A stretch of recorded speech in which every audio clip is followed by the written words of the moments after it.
এইভাবে খতমুল নবুয়তের আন্দোলন করা হয়, সংগ্রাম করা হয়। অনেক সময় অনেকভাবে এভাবে তাদেরকে কাফের ঘোষণা করার জন্য উলামায়ে কেরাম ময়দানে নামে।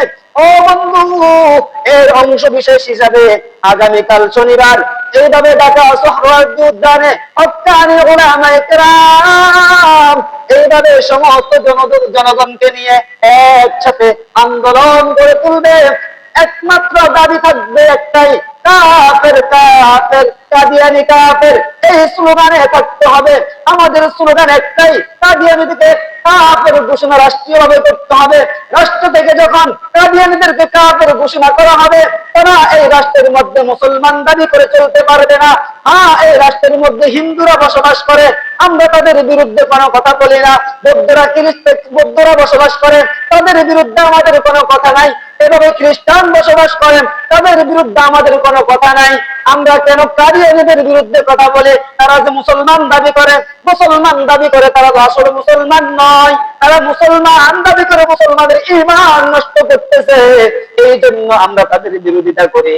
ও বন্ধু, কাফের সে, তার পরিচয়ে এই দেশে বসবাস করে, সে কাফের, সে হিন্দু, এই পরিচয়ে সে দুনিয়ার মধ্যে, দেশের মধ্যে আছে।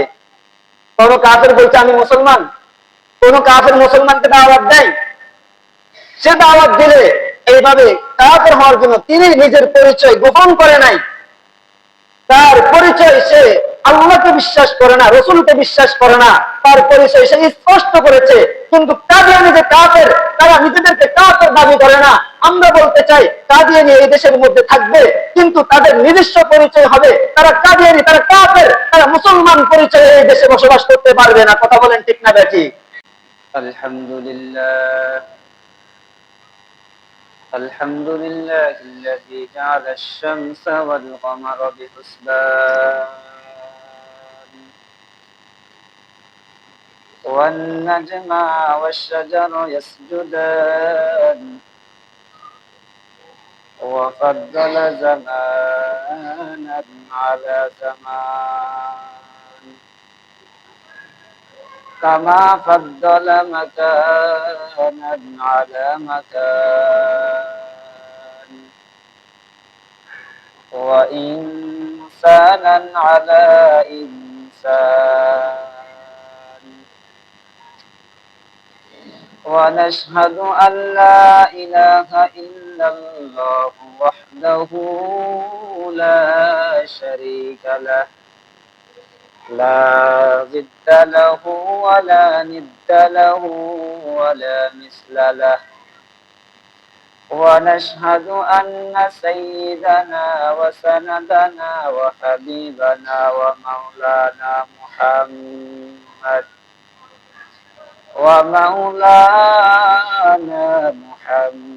محمدا عبده ورسوله أرسله بالحق بشيرا ونذيرا وداعيا إلى الله بإذنه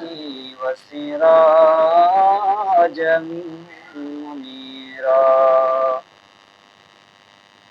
أما بعد فأعوذ بالله من الشيطان الرجيم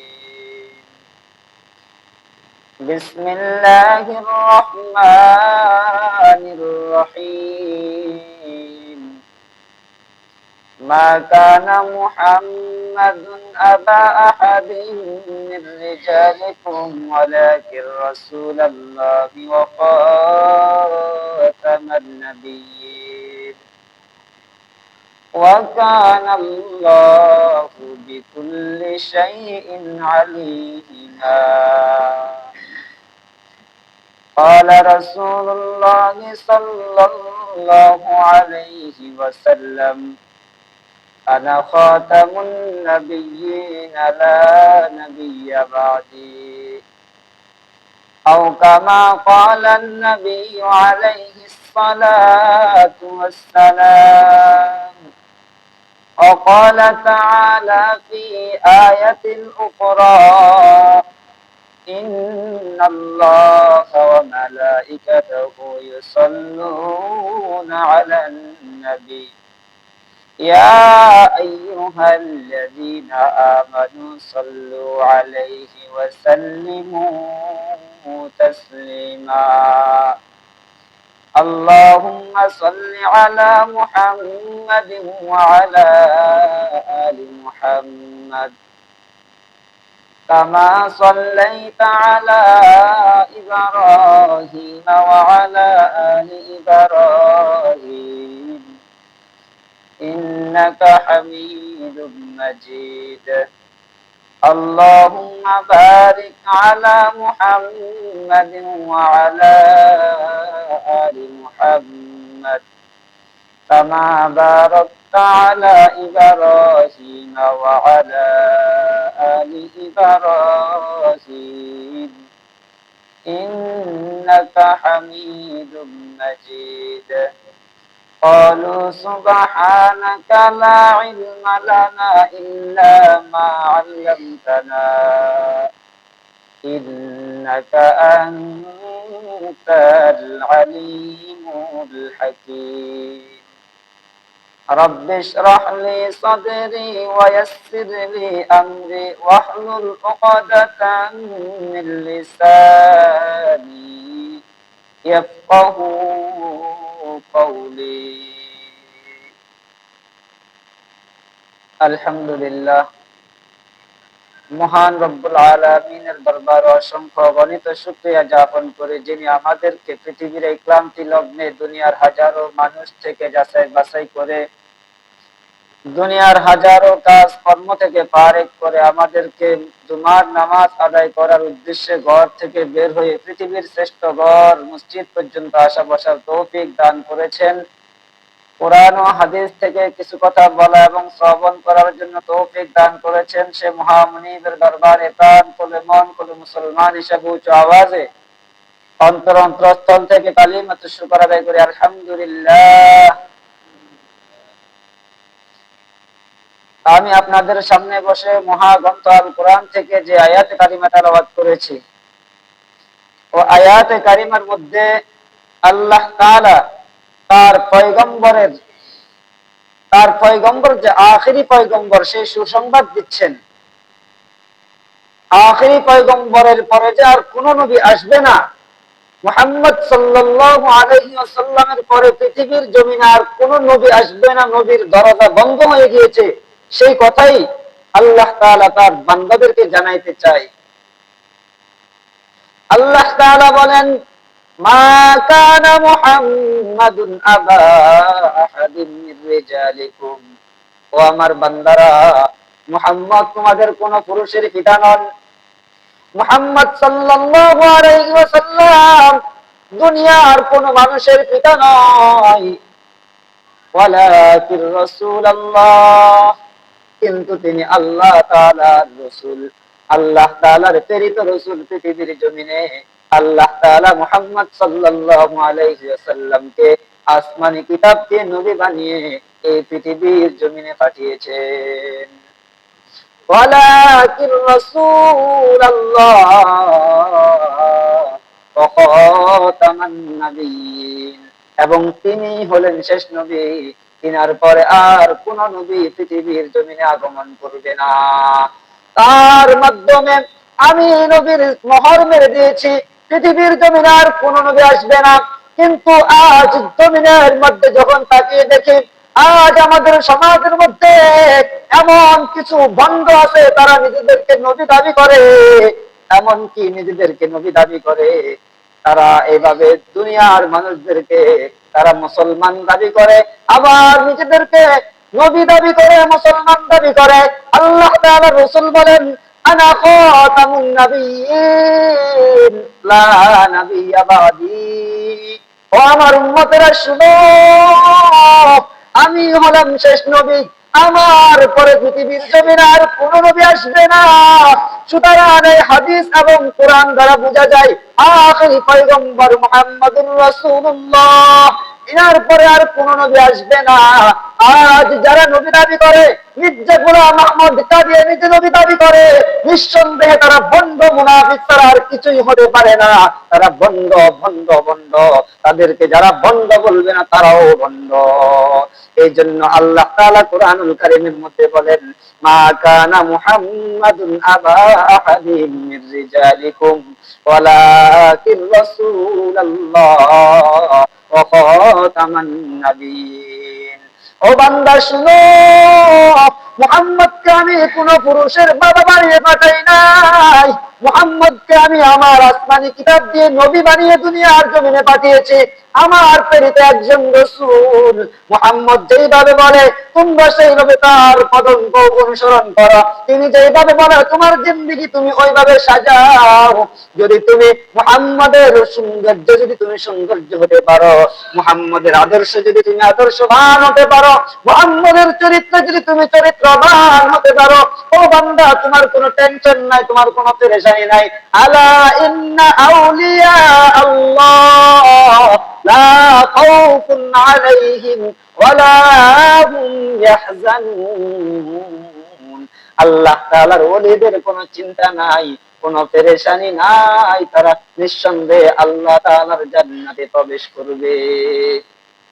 আল্লাহর ওলি যদি হতে হয়, আল্লাহ ওয়ালা যদি হতে হয়, আখেরি পয়গম্বরকে শেষ নবী মানতে হবে। হবে কি হবে না? আজ আমাদের সমাজের মধ্যে তারা এইভাবে আমাদের মুসলমানদেরকে দাওয়াত দেয়। ও বন্ধু শুনো, এইভাবে তারা মুসলমানদেরকে দাওয়াত দিয়ে দিয়ে তাদের ঈমান নষ্ট করার চেষ্টা করে।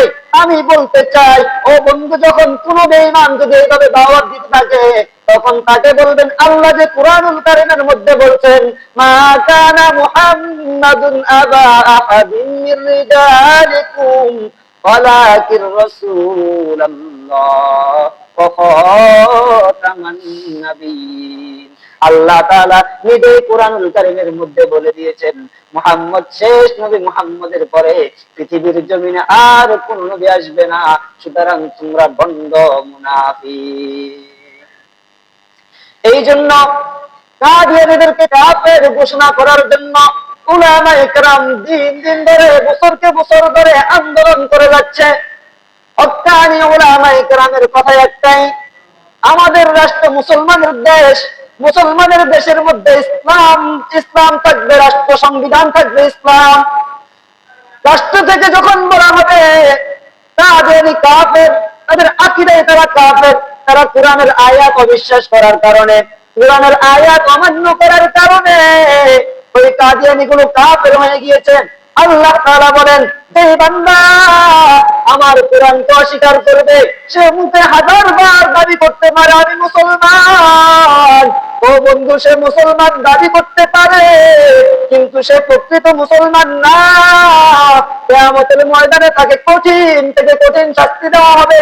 ইন্নাল মুনাফিকিনা ফিদ-দারকিল আসফালি মিনান নার। আল্লাহ তাআলা বলেন, যে মুনাফিক গুলো দুনিয়াতে মুনাফিকি করবে, তাদের ঠিকানা হবে এমন জায়গায় যেখানে জাহান্নামীদের পুঁজ গুলো পুঁচে পুঁচে যাবে। আর ওই পুঁজ গুলো মুনাফিক যারা, তারা জাহান্নামে থেকে থেকে সেগুলো খাবে।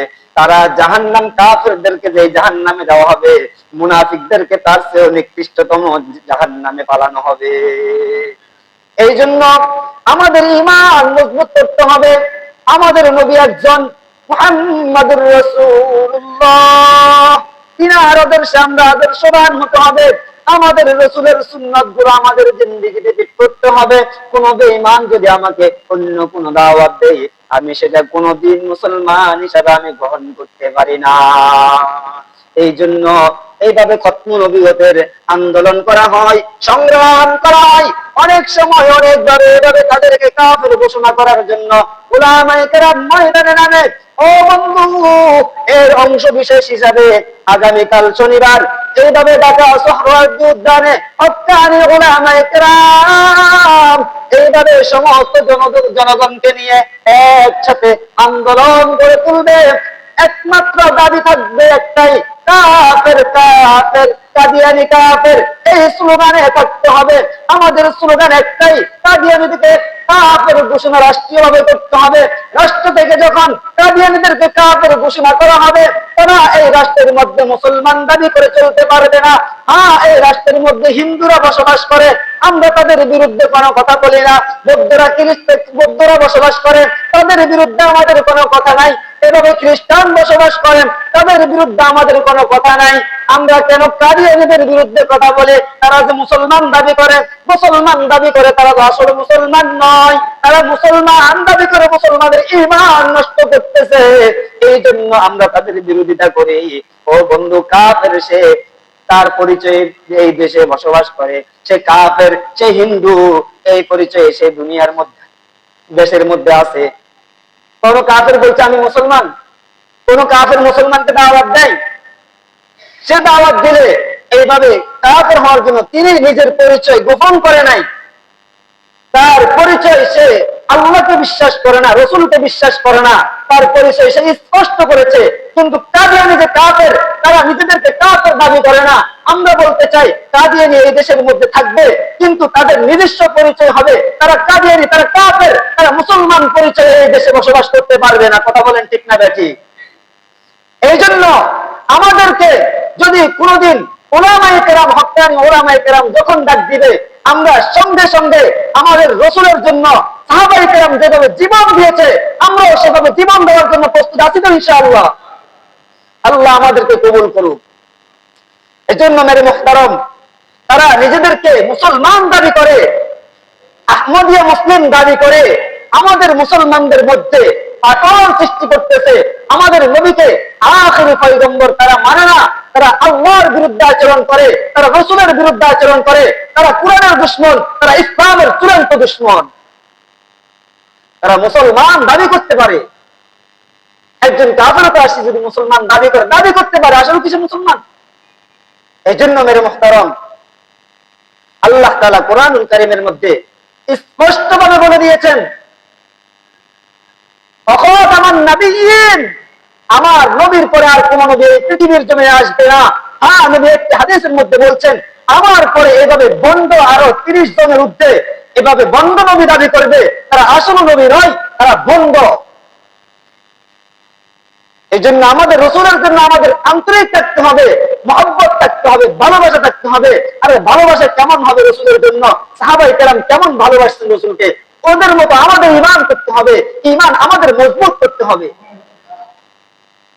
সাহাবায়ে কেরাম কখনো নিজের পরিবারের চিন্তা করে নাই, কোন মা বাবার চিন্তা করে নাই, ছেলে সন্তানের চিন্তা করে নাই, নিজের জীবনের চিন্তা করে নাই, ধন সম্পদের চিন্তা করে নাই। যখনই আল্লাহর রসুলের বিরুদ্ধে কোনো কাফের মুশরিক যখনই কোনো কথা বলছে, তখনই তাদের নিজের জীবন দিয়ে আল্লাহর রসুলের ইজ্জত হেফাজত করেছেন। আমরা সেই মুসলমান, আমরা তো মুসলমান হয়েছি। বাবা মুসলমান ছিল, দাদা মুসলমান ছিল, এই হিসাবে আমার পর্যন্ত মুসলমান আসতে কোনো কষ্ট হয় নাই।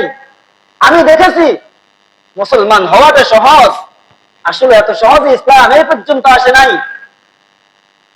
এত সহজে আসে নাই। মুসলমানদের ইতিহাসের দিকে তাকান, মুসলমানদের ইতিহাস রক্ত দেওয়ার ইতিহাস। মুসলমান বদরের যুদ্ধের মধ্যে জিহাদ করেছেন, রক্ত দিয়েছেন। সাহাবায়ে কেরাম নিজের জীবনকে বিলীন করে দিয়েছেন ইসলামের জন্য। এজন্য আল্লাহ রাসূল বলেন, আনা খাতামুন নাবিয়্যিন লা নাবিয়্যা বাদি।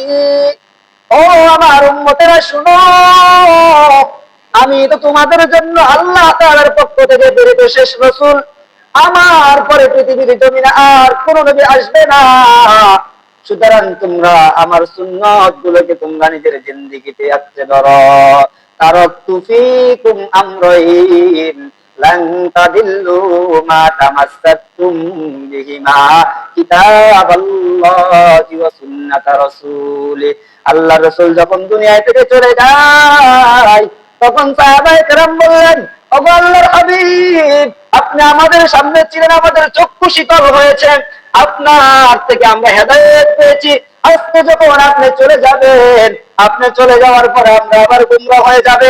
এইভাবে যখন একটি মুরগি তার বাচ্চাদেরকে নিয়ে চলাফেরা করে, ওই বাচ্চা রেখে যদি ওই মুরগিটাকে যখন জবাই করে দেয় অথবা কোনো কিছু নিয়ে যায়, ওই বাচ্চাগুলো চিরিমিরি হয়ে যায়, ওই বাচ্চাগুলোর কোনো খবর থাকে না। ওগো আল্লাহর হাবিব, আপনি তো আমাদেরকে হেদায়েত দিয়েছেন, আমরা মক্কার মধ্যে সবচেয়ে নিকৃষ্ট মানুষ ছিলাম, আপনার হাতে হাত ধরে আমরা সবচেয়ে উত্তম মানুষ হয়েছি।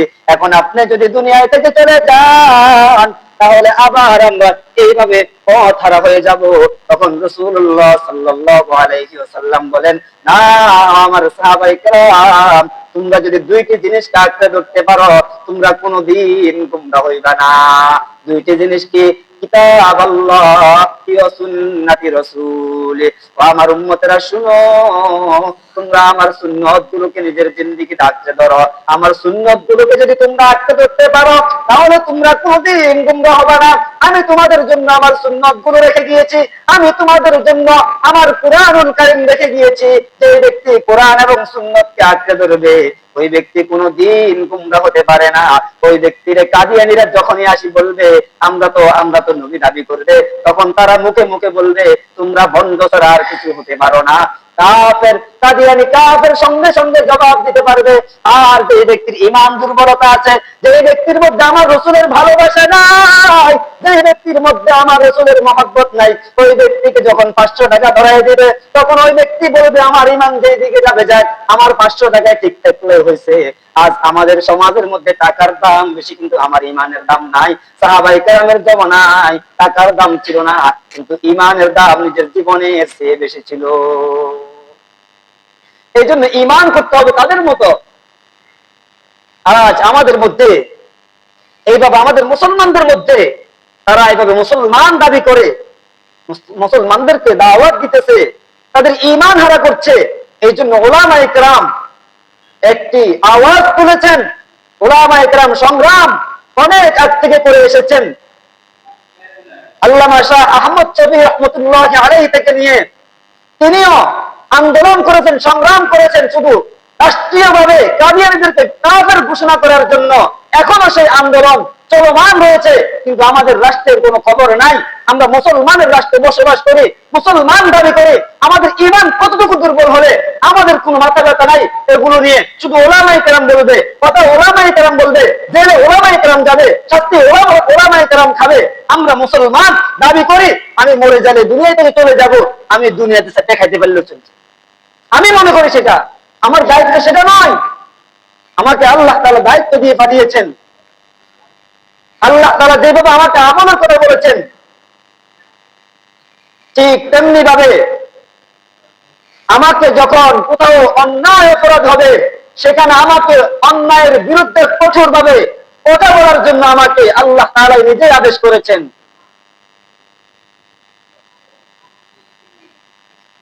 আমাকে যেভাবে আমলের কথা আল্লাহ তাআলা বলেছেন, আল্লাহ তাআলা রাসূলকে কাফেররা বলেছেন তুমি তোমাদের রবের ইবাদত করো, আমরা আমাদের রবের ইবাদত করি, তুমি আমাদের রবের বিরুদ্ধে কোনো কথা না বললে আমাদের সাথে তোমাদের সাথে কোনো দ্বন্দ্ব নাই। আল্লাহ রাসূল বলেছেন আমাকে আল্লাহ যেভাবে হক নিয়ে পাঠিয়েছেন, আমি যেভাবে হকের দাওয়াত দিব, ঠিক তেমনি ভাবে যখন কোথাও নাস্তিক মুরতাদেরা, যেভাবে হিন্দু খ্রিস্টানেরা যখন মূর্তি পূজা করবে, সেই মূর্তি পূজার বিরুদ্ধে কথা বলা সেটা আমার দায়িত্ব এসে যায়, সেটা আমার দায়িত্ব, আমি বলতেই হবে। সুতরাং তোমরা আমাকে এটা থেকে বাধা দিয়ে রাখতে পারবা না। যতদিন পর্যন্ত তোমাদের মূর্তি পূজা বন্ধ না করবা, ততদিন পর্যন্ত আমার আন্দোলন সংগ্রাম চলতেই থাকবে। তখন কাফেররা আল্লাহ তাআলা রাসূলের বিরোধিতা শুরু করেছেন। সমঝোতা যদি করা যায়, তাদের সাথে সমঝোতা করে যদি চলতেন, তাহলে আল্লাহ তাআলা রাসূলের উপর কোনো জুলুম অত্যাচার হতো না, এত কষ্ট রাসূল করতে হতো না, তায়েফের ময়দানে রক্ত ঝরাতে হতো না। কেন করেছেন? তাদের রক্তের বিনিময়ে, সাহাবায়ে কেরামের রক্তের বিনিময়ে আজ আমরা ঈমান পেয়েছি, আমাদের পর্যন্ত ঈমান এসেছে। আর আজ কিছু বন্ড মুনাফিক তারা মুসলমান দাবি করে আমাদের মুসলমানদের ঈমান হরণ করছে, এটা আমরা সহ্য করতে পারবো না। এই জন্য আগামী দিন, আজকে আমাদের বট্টগ্রাম মাদ্রাসা থেকে রাতের বেলায় গাড়ি যাবে, 3টা গাড়ি যাবে। যদি আপনাদের ঈমানি দায়িত্ব হিসেবে আপনাদের দেওয়া দরকার, এটা আপনার ঈমানি দায়িত্ব, আপনার ঈমান হরণ করছে, আপনি মনে করছেন আপনাকে দাওয়াত দেয় নাই, আপনি পাহাড়ি অঞ্চলে গিয়ে দেখেন এইভাবে আমার শত শত ভাইদেরকে তাদের ঈমান নষ্ট করে দিচ্ছে, তাদেরকে এইভাবে দাওয়াত দিয়ে ঈমান থেকে দূরে সরাচ্ছে, জাহান্নামের দিকে নিয়ে যাচ্ছে। তাদের বিরুদ্ধে কথা বলা আমাদের দায়িত্ব না? তাহলে আমার ঈমানি দায়িত্ব থেকে কাল আগামী দিন সোহরাওয়ার্দী উদ্যান এক বিশাল সমাবেশ হবে। আমাদের দাবি একটাই থাকবে অষ্টপ্রধানের কাছে, এখন আমাদের আন্দোলন করার সময়, এখন আমাদের দাবি আদায়ের সময়। এখন যদি আমরা দাবি আদায় না করতে পারি, কিয়ামত পর্যন্ত আর কোনোদিন আমাদের এই দাবি আদায় হবে না।